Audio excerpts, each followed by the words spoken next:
everyone. Doc T with another podcast. And this one's an update on equine endocrinology. And this is based on a Florida Veterinary Medical Association's continuing education course that I attended online, presented by a veterinarian who works for Boehringer Ingelheim, who's the maker of Proscend.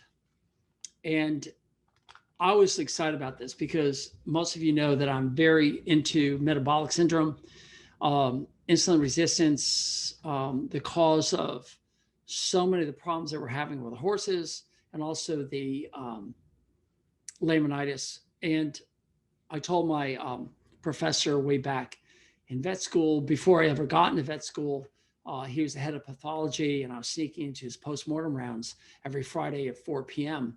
with all the vet students. And he recognized me in the hall, and it's just him and me. And I asked him, talk to him. And I'm sure I've told you the story before, but I said, one of the things I wanted to do was to find the cure for laminitis. And he just, nodded his head and he said, you know what, that's a really worthy goal. And I think you're going to be able to do it. He didn't know me from anybody, but I guess he saw some spark in my eye, and I said, okay, I'm going to do this. So anyway, I have 3 pages. If you're on video here on YouTube, you can see that I've got 3 pages, 1, 2, and 3,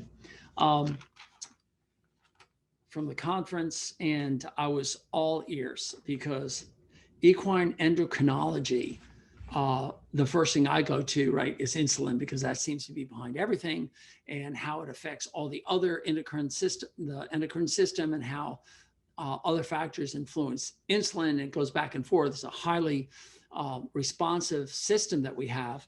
Endocrines are molecules that our bodies make that interact and send signals, just like nerve impulses can make me lift my arm and touch my nose. Endocrine signals don't move muscles directly, but if I'm worried or I'm scared, I'm going to get up and go. If I'm hungry, I'm going to go to the kitchen. If I'm looking for romance, I'm going to, I was going to say pick up the phone, but that sounds so outdated. But whatever, go to the dance. How about that? Yeah, that old. All right. So let's go down the list. First, I was pretty shocked that her whole thing on endocrinology seemed to revolve around something called insulin dysregulation. Everyone's talking about insulin dysregulation. And I'm like, I don't understand that. It's insulin resistance or insulin sensitivity. There's no regulation or dysregulation. Dys implies that there's something wrong, a dysfunction. If something's functioning, that's great. If it's dysfunctioning, it means that it's not working properly. And as far as I'm concerned, insulin is working just fine. It's doing exactly what it's been told to do. And thank goodness it's doing what it's being told to do. The problem is we continue to do it, and the horse tends to suffer from that. That's the paradigm. That's the way I look at this issue. Insulin resistance is created to conserve glucose in the body to keep the brain functioning and alive, especially in tough times, called starvation. So when you become starved, you become insulin resistant. I know this just doesn't make sense because everybody's talking about insulin resistance brought on by excess glucose intake. But basically, it's the same thing. The body's not getting any sugar you're putting into your mouth. And so because insulin is overreacting and is shoving all that glucose into body fat, and your brain is starving for glucose, so it continues to make more glucose out of other products in your body, one of which are the amino acids that make all your proteins, hence you're chronically protein deficient. So she touched on this thing called insulin dysregulation, and everybody's talking about dysregulation. I disagree, but that's me. Okay. Then they went on PPID, which is Pituitary Pars Intermediate Dysfunction. So the pituitary is a pea-sized organ that sits at the base of our brains in your horse's brain. And it is so critical in creating work orders. Now, if you listen to my podcast on Cushing's disease, you'll know that in my opinion, the pituitary is working just fine. It's doing exactly what it's being told to do, and it keeps doing it. But they call it a dysfunction, but the pituitary is functioning just fine. It's just overworked and it's growing. It's hypertrophying. It's just nothing different than your muscle growing if you continue to work it. So it's not a dysfunction, but they call it PPID or Cushing's disease, and of course obesity. So, but obesity is secondary to insulin resistance, and in humans, they're realizing that insulin resistance is causing dopamine nerve centers, the end of the cells that emit dopamine. They can see in humans that it's preventing them from sending out dopamine. And what is percent or pergolide? It's dopamine. So it's bypassing it. It's adding to the system through a pill. And it's going to these receptors and saying, here I am, slow down, pituitary. You don't have to work so hard. Anyway, so again, here's page 1, and I've only gone right there. It's shocking as a veterinarian to hear people talk about equine endocrinology, and the first thing they do, they go to PPID and Cushing's, and everyone's testing ACTH, which is the adrenocorticotropic hormone that's being released by the pituitary, because the hypothalamus is saying, hey, we don't have enough cortisol. We need to make more cortisol. And the message to slow that down isn't getting through. So anyway, I'm doing a little pontification here. I'm sorry. Let's move on. Diagnostics is basically find a horse that has signs. And that's a long haircut. That's not Cushing's disease. That's a pituitary that's working just fine, but it's not getting the signals to tell it to shed the haircut. Diabetes insipidus, which is increased water consumption, increased urine output. Actually, it's increased urine output followed by increased water consumption. And again, that's not Cushing's disease, but that's pituitary that's doing its job, but it's not being told to stop. And so it doesn't concentrate the urine. So anyway, same disease. Again, it goes back to insulin resistance. But this presentation was focusing on ACTH. And they said, always check for ACTH. And she said, that's in 8 to 10-year-olds and older. And then also test insulin and glucose. Say hallelujah. They said any age with signs. But she was insinuating that you're going to see ACTH before you see insulin resistance. And that's probably true. Again, I can't stress this enough. Humans have insulin resistance at least a decade before any of the blood signs are showing. But the effects of insulin resistance are showing first. And one of the first signs you're going to see in a horse is this Cushing's disease, or the ACTH, or the PPID, or whatever else you want to call it. But I'm calling it insulin resistance secondary to insulin resistance. Okay. In other words, PPID is secondary to insulin resistance. I hope I said that right. They said you're going to see increased blood glucose, increased insulin, increased triglycerides, or what I call TAG, because triglycerides are actually called triacylglycerides. And I go about this in one of my webinars here on the membership site, where triacylglycerides become diacylglycerides by losing one of their fatty acids. So instead of having 3, they have 2. And they now proven that DAG blocks the import of glucose into the cell, which is what basically insulin resistance is. Anyway, go see my webinar, become a member of the Horse Advocate, and dig in there, and you're going to see all that in there. I have a nice whiteboard presentation on that as well.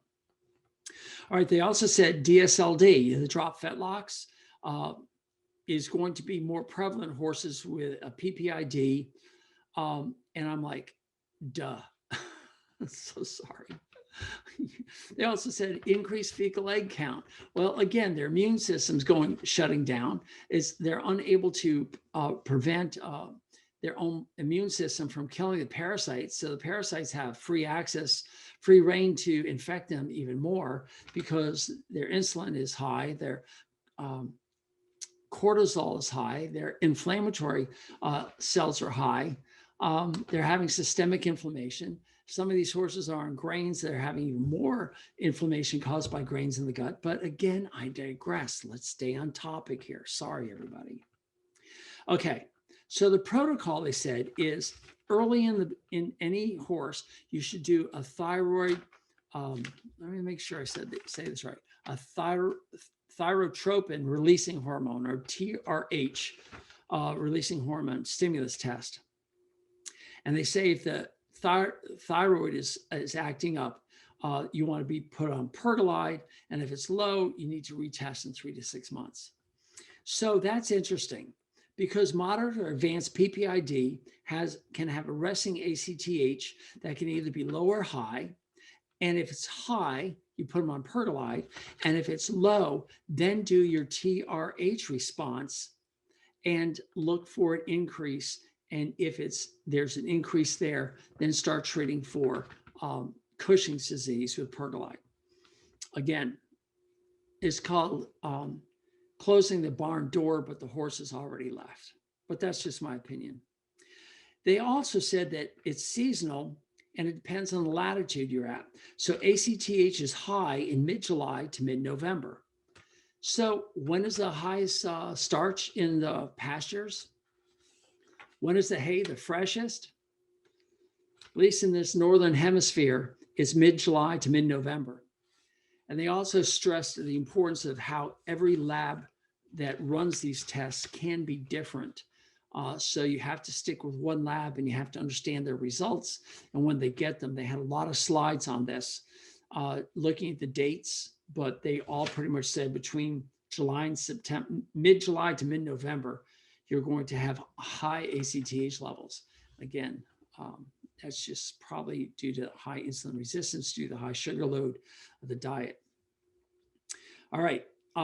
Again, they didn't mention it in the presentation. I'm just telling you what I think might be going on because I have no skin in the game. I'm not trying to sell pergolide. I'm not trying to sell any medication. I'm trying to get down to the root cause.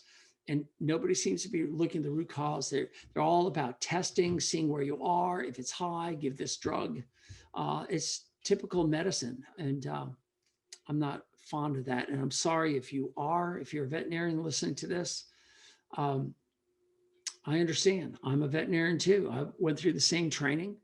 And the training is to treat, find a disease, diagnose it, and treat it. That's what we're told to do. Very few of us are told to dig down deep, find the root cause, get rid of the problem, and make the horse healthy. But anyway, the reason they use thyrotropin releasing hormone or stimulus test, or the TRH stim test, is because it's a releasing factor for the pars intermedia. So it's going to be mimicking the ACTH. And so if the ACTH isn't quite right, you can do the TRH. And so a lot of vets are doing that. They wanted to stress how stress can affect these tests. If you trail a horse to your vet clinic to do that, you're going to have high ACTH. So you might want to let the horse rest for a while before you draw blood at a clinic. Then this is kind of funny. They said floating, if you float the horse's teeth, they said that's usually stressful and will raise the ACTH. But then she says, but then they're all, sedated with xylazine. So that doesn't affect ACTH. I thought that was kind of humorous because if all you know me, I do a lot of floating and 3 out of 100 horses get medications. That means 97 don't.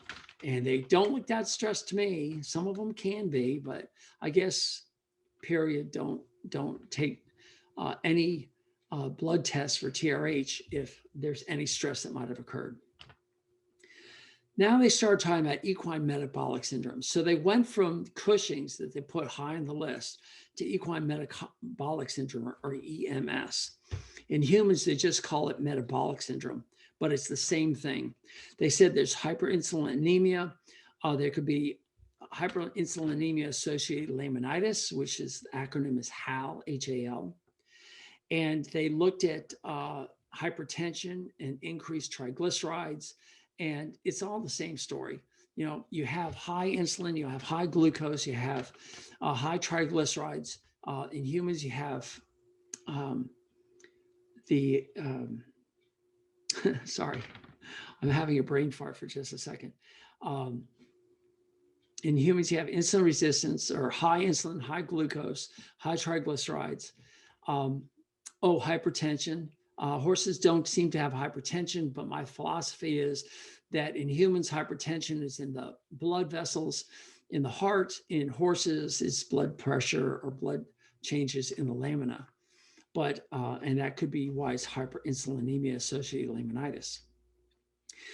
In humans, the number one sign of metabolic syndrome, I'm going to say this, and I know you're going to not like it, but if you take a measurement of your hips and the measurement of your waist, in women, if you divide the waist and the hips, it should be 0.8, and in men, it should be 0.9. So most of us, we have larger waists than hips. So we have, 1 point, or maybe even 1.8 instead of 0.8.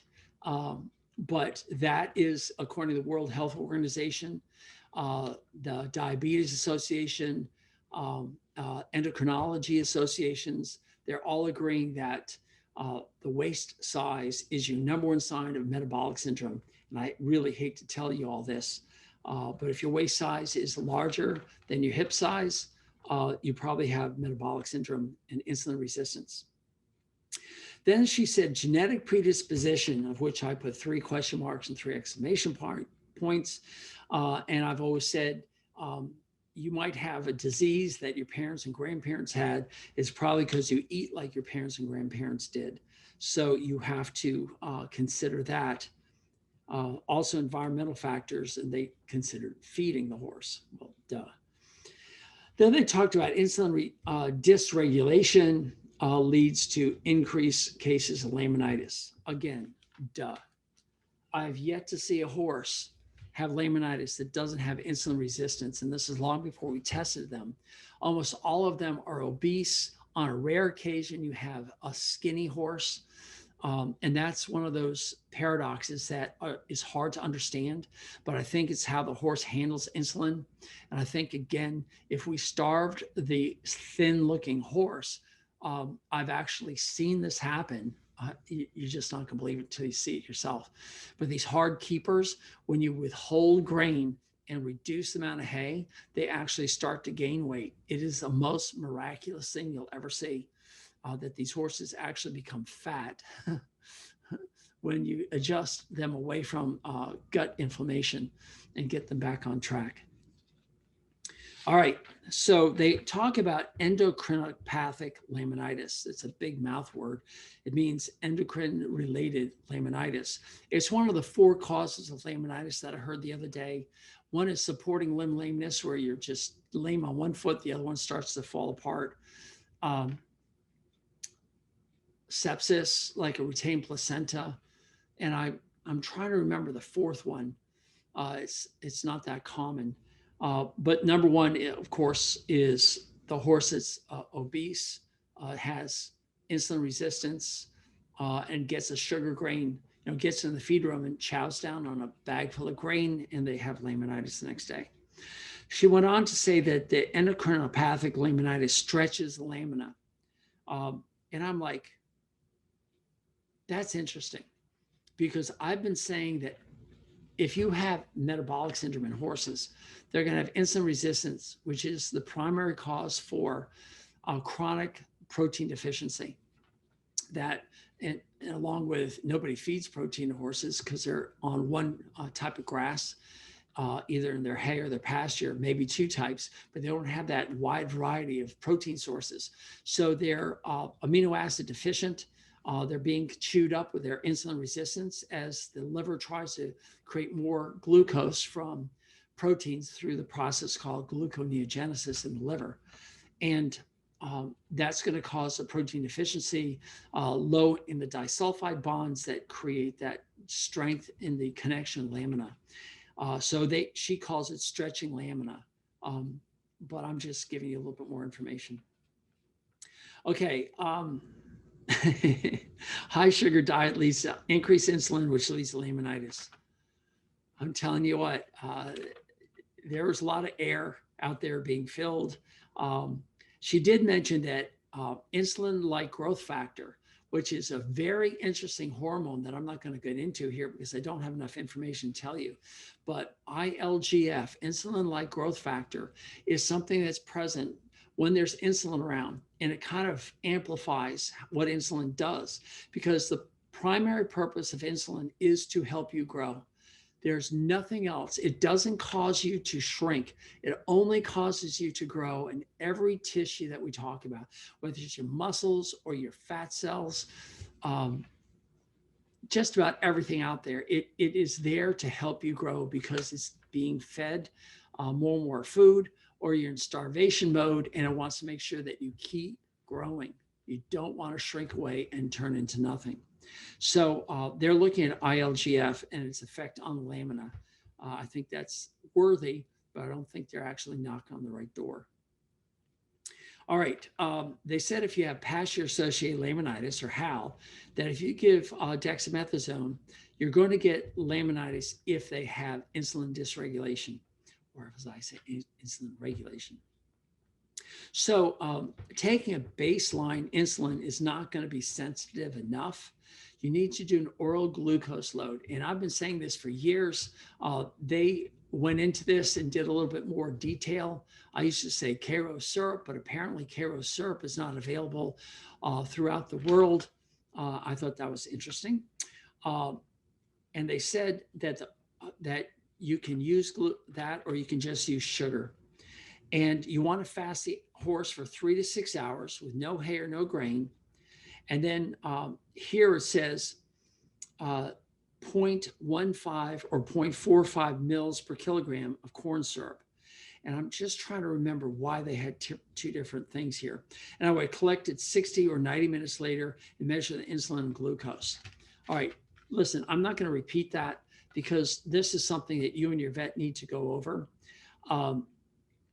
But they said that this test will not cause laminitis, and I agree. I have not heard of any horse becoming laminitic from a glucose tolerance test, because the amount of glucose that you're giving actually is a very small load. But anyway, you have to take the blood and you have to centrifuge it and you have to ship it on cooled plasma. And you have to find a lab that you really like. And most people send it all the way up to Ithaca, New York, to Cornell's lab, because they are the number one. Yeah, Cornell. Okay, Cornell is also measuring leptin, which is the hormone of satiation in the horse. And there's leptin dysregulation or leptin resistance that occurs in some of these horses. So they keep eating. My hypothesis is, yes, they keep eating, but it's because they're looking for nutrients such as amino acid that's not available. So they're not actually starving for calories. They're actually starving for a specific nutrient. Kind of like you have to knock down everybody around you and get to the convenience store to get a salted potato chip because you have this craving for salt. Anyway, that's called the protein leverage hypothesis. If you want to look that one up on your web browser, protein leverage hypothesis, which states that you will continue to eat until your amino acid needs for the day are met, and then your hunger will subside.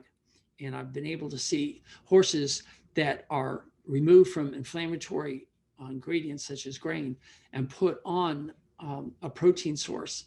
They actually become comfortable enough that the owners are taking off the grazing muzzles and the ponies are laying down in hay. So that's worth pursuing. All right, they also said triglycerides are associated with insulin resistance and obesity. Duh. Okay, here's the big one. Are you ready? Treatment, decrease caloric intake. I got news for you. And this is so important to understand that you're going to press stop. You're going to rewind and you're going to listen to it again. When you don't get the caloric needs of what your body wants for the day, you are going in starvation mode. And when you become starved by restricting your calories, it is very stressful, which increases cortisol. And the whole act of reducing calories increases insulin. So if you want to decrease insulin, don't starve your horse. I mean, this is proven in humans, and it makes sense in horses. You see these muzzled horses restricted on pasture, they're just dying. Yes, they are losing fat, but they're stressed. And are you measuring the insulin? Well, if there's no glucose coming into the body, glucose will probably go down. But the secret is you want to feed them something that's going to give them the calories. And guess what? If you soak your hay, you're going to get some of that sugar out of there. If you reduce the hay and reduce the amount of time in the pasture, so they're going to get their needs for the day, and then you take it away, they're not starving. They're just going through a period where they're not eating, and they will do just fine. They will lose their body fat, especially if you add exercise. Just like Mama said, increase exercise, decrease the sugar that you're eating.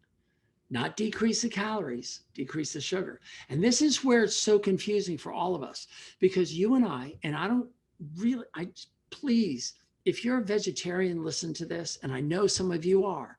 You're devout vegetarians. You have a passion for not eating meat. I get it. But let's strip away the thought process and just look at our digestive systems and our chemical processes. And you're going to find that Homo sapiens, as a rule, are carnivores. And if you want to argue that, okay, I'm not really here to debate that. I just want you to understand that your horse is truly a vegetarian. And most of the rules that we apply to our human nutritional needs have to be adjusted for the vegetarian that the horse is. So the horse gets all of its nutrients from ground plants. The starch in it gives it the glucose it needs to run across the field and absorb that glucose and restock their glycogen stores. The cellulose, the structural carbohydrate, are going to be broken down by the hindgut, of which every horse has a very large hindgut. We all know that belly back there. And they break it down into short chain fatty acids. So it's a high fat diet. And if they have a variety of plants as they migrate from where you live 2, 3, 4, 5 states away, they're going to come across other plants that have certain amino acids that your 1 or 2 grasses inside your paddock and inside your bale of hay don't have. And they won't get protein deficient because they're not going to be consuming their proteins through gluconeogenesis because they have insulin resistance. It's getting pretty simple. If you keep hearing it over and over again, you're going to figure it. But let me go back to their treatment. Can you guys see this? Treatment right there. See it? Treatment. 1, decrease caloric intake. 2, add percent. Of course. She works at Boehringer Ingelheim. It's a dopamine agonist. Well, we already went over that. And then she says, are you ready for this? My mind's about to blow. I mean, I'm about to scream. If you're in the car and you want to scream, go for it, because I did. She said, add the percent to the grain. What? Decrease caloric intake, but keep feeding grains so you can get the percent in them. Just mind-blowing. Just absolutely mind-blowing. So she said, guide your percent according to the response you get, but she never said anything about changing the diet. Of course she won't say that. And she said, if the percent doesn't work, then add cyproheptadine, which is the drug we all used before pergolide came along. It was cyproheptadine, and that's what we used. And then they got percent, they got pergolide, and then they got percent. So management. All right, they did get into a little bit of diet here. They said 1.5% body weight by hay, or in all forage. 1.5% is easy. If you have a 1,000-pound horse, that's 15 pounds of hay.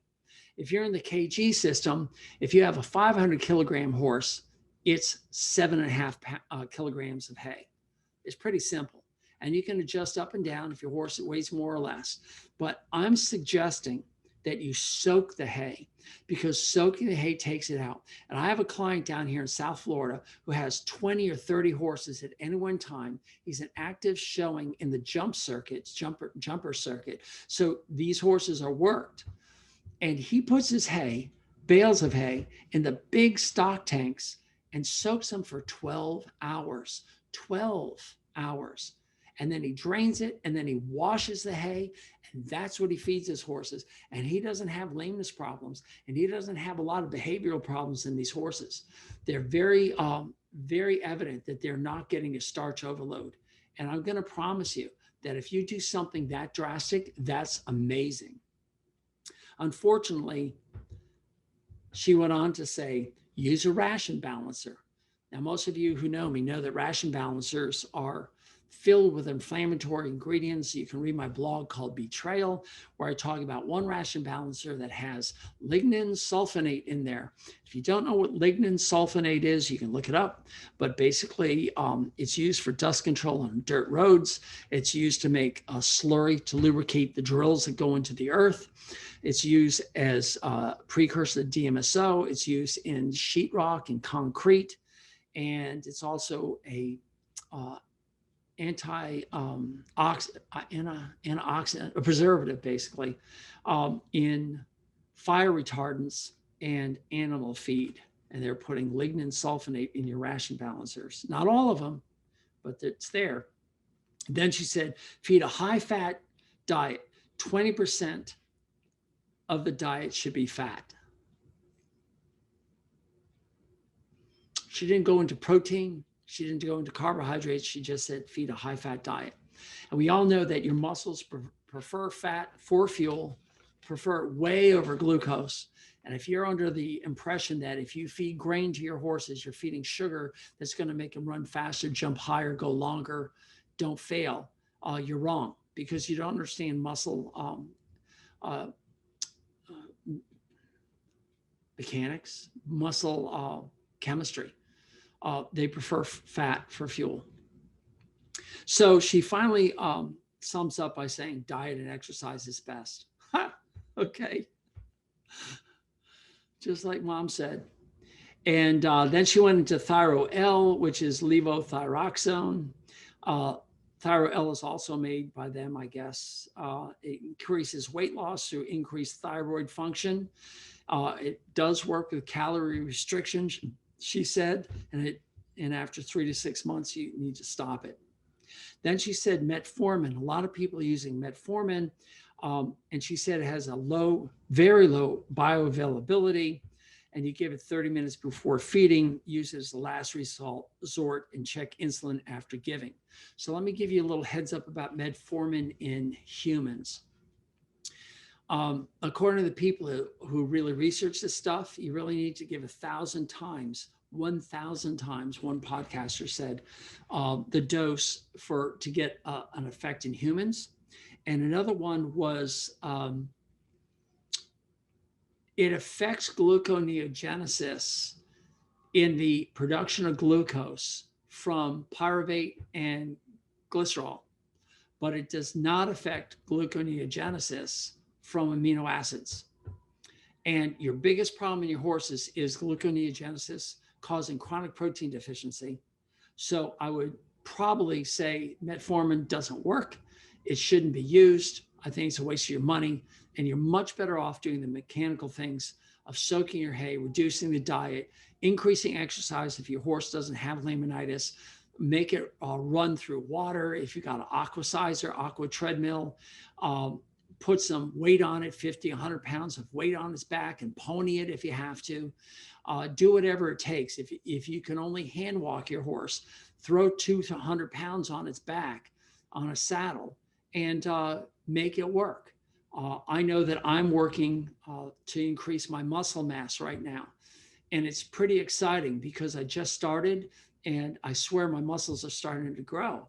But as you increase muscle mass, you increase the physical storage areas for glucose. And the more muscle you make, the less insulin resistant you're going to have almost immediately, because any glucose that you take in will have more places to store that glucose. It's just like you're buying a bigger house with more closets. The last thing she said was sodium glucose co-transporters. They're looking into this. Well, I'm not too sure what sodium glucose co-transporters are, but again, they're looking for a drug to fix something.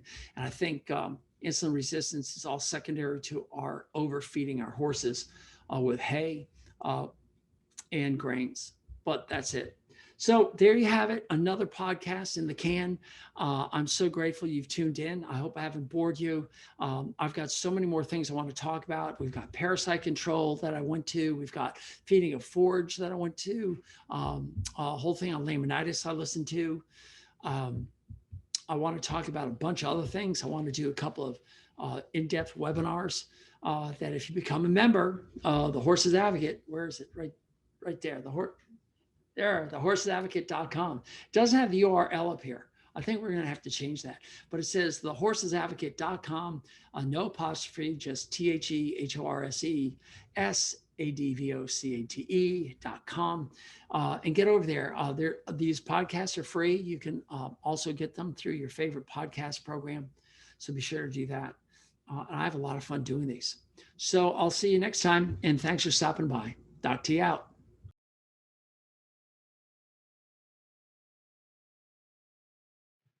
Hey everyone, Doc T here. Thank you for listening to my content. Would you do me a huge favor?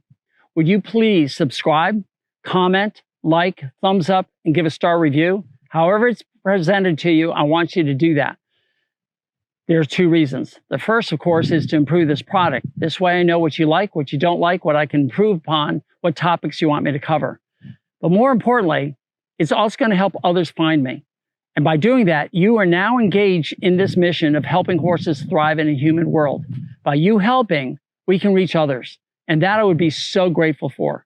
And remember, go to thehorsesadvocate.com for updates on this information. Thehorsesadvocate.com. And again, thank you so much for being here. Doc T out.